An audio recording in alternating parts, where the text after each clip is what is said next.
The secret genius behind Apple isn't who you might think. While Steve Jobs is often celebrated as the visionary, it's Tim Cook who quietly stepped in and turned Apple into the powerhouse it is today.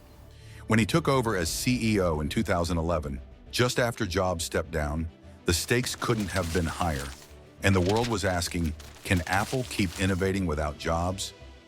Cook wasn't the obvious choice for many, but he had a track record of delivering results in a different way, and his leadership would soon prove its worth.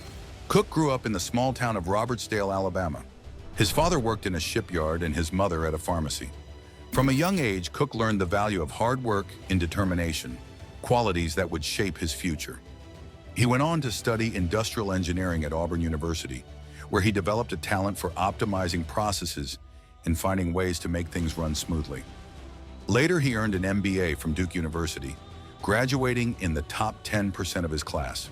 Cook's career began at IBM, where he spent 12 years refining his skills in logistics and operations. He then moved to Compaq, where he was vice president of corporate materials.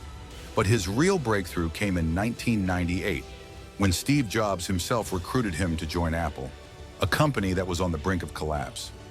Many thought Cook was taking a huge risk, but he saw potential where others saw failure. Once he arrived at Apple, Cook quickly transformed the company's operations.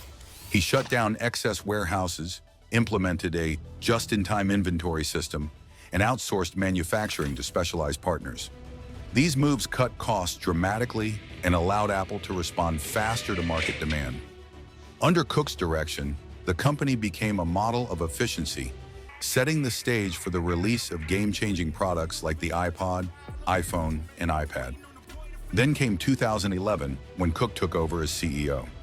Instead of trying to replicate Jobs' approach, he brought his own style, focusing on steady growth, operational excellence, and expanding Apple's ecosystem.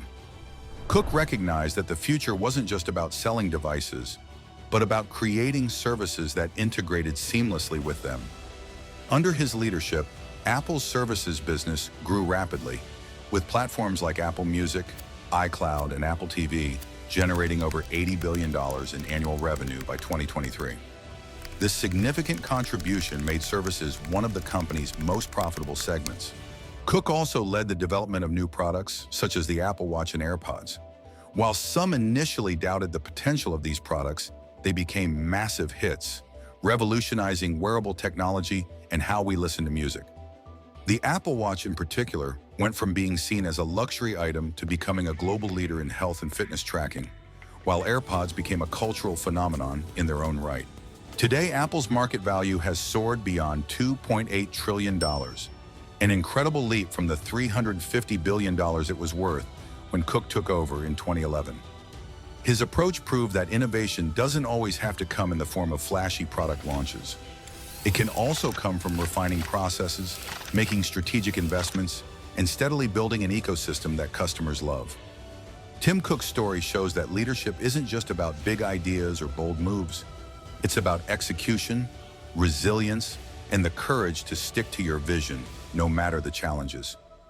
Even in the shadow of a legend, he managed to take Apple to heights it had never reached before.